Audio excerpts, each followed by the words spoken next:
Thanks for staying with us. And Bill O'Reilly in the personal story segment tonight. Karl Rove, along with many other Republican analysts, took a big hit when President Obama defeated Mitt Romney last November.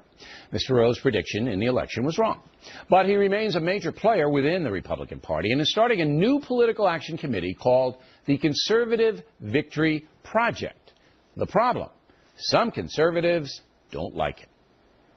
Who the hell died and named Karl Rove Queen for the day? As somebody who was active in the Reagan campaign in '76 and '80 and served in his administration for 8 years, I don't remember Karl Rove. Karl Rove he's a wheeler dealer. This is his organization. He's playing right into the hands of the Democrat Party. The bottom line is they don't have any better record at picking winners than the quote-unquote amateur Tea Parties do.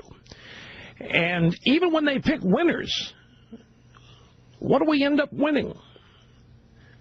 We get squishy Republican moderates.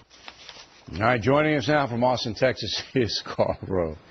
So I don't know why they're upset. I mean, you just want Republicans to win, right? I mean, I guess that's what your new crew is about, right?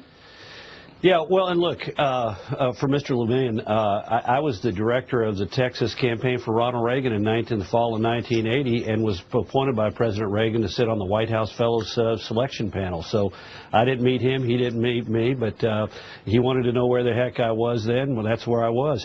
Look, let's be clear about what this is about. The Conservative Victory Project is an outgrowth of the desire of the donors of American Crossroads to get involved in primaries. Rush said, you know, we don't have a better record than the Tea Party. Well, first of all, we've never been involved in primaries as a group before. I've been involved personally. I gave money to Marco Rubio early in his campaign, primary campaign against Charlie Crist. I gave money early to Pat Toomey, went and gave a speech in New York to a group of Pennsylvania donors endorsing Toomey in the primary. I gave money to Tim Scott, a Tea Party Republican candidate from South Carolina whom I'd met. I gave it to him in the primary when there were so-called establishment candidates.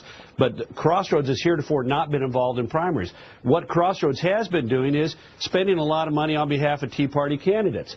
We've spent over $30 million on behalf of Tea Party Senate candidates and over $25 million for Tea Party House candidates. So why are they mad at you for Marco Rubio? Well, let me finish. 2.9 for Rubio, 2.7 for Rand okay, Paul, I believe you. 8 million for Buck, anytime you hold up your little sheet.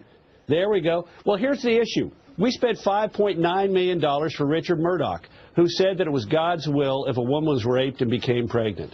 We spent $3.3 million in Missouri until Todd Aiken. We stopped spending when Todd Aiken said a woman's body knows when she's been illegitimately or legitimately raped, whatever the heck that means.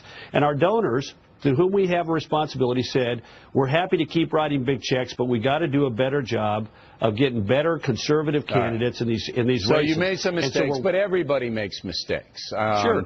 But there is a philosophical difference from, say, a Christine O'Donnell in Delaware. Remember Christine? Big star among the Tea Party people. But the woman couldn't put 3 sentences together, and she got her butt kicked by a very weak candidate, Coons, right?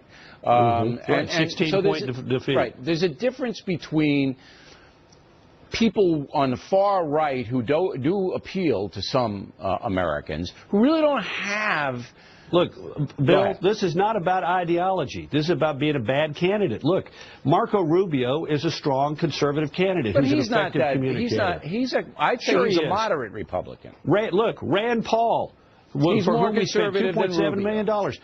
Right, and look, we gave more money, spent more money on behalf of these Tea Party candidates than any other group in America, any group. I love these groups that are criticizing us, saying, well, they're fake conservatives. Well, I repeat, we spent $30 million for Tea Party Senate candidates and $25 million. There's no group that comes close to what Crossroads has done in terms of financial support for Tea Party candidates. And the question is not Tea Party or not. It's not the question of Tea Party or not. It's a question of whether or not they're a bad candidate or not. Look, we're talking to a lot of conservative groups who get involved in primaries. We never have before, but there are groups out there, and we're talking to them saying, look, let's sit down and figure out if we can do a better job of vetting these candidates. Because, look, even conservative groups that are involved in primaries don't get it right. I'm a friend of Scott Walker in Wisconsin. I gave him money in the primary, went and spoke at the convention that nominated him. Do you think he's a conservative?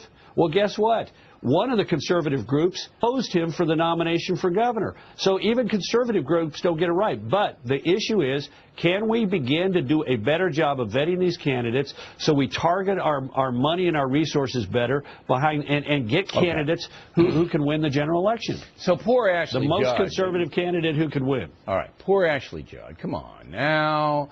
You're calling her, you're making fun of her. You're saying that she's calling everybody. Well, we are making fun of her. We're making fun of her by using her comments. A woman who says, "I'm deliciously radical."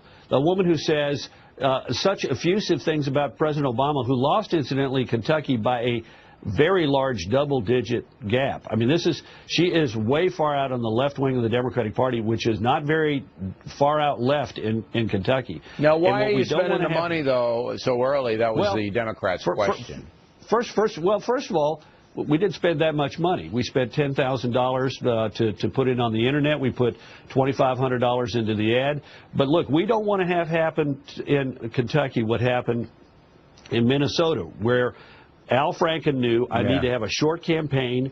I don't want people to pay a lot of attention to me. I don't want them to know a lot about me, except I'm a celebrity and a nice guy.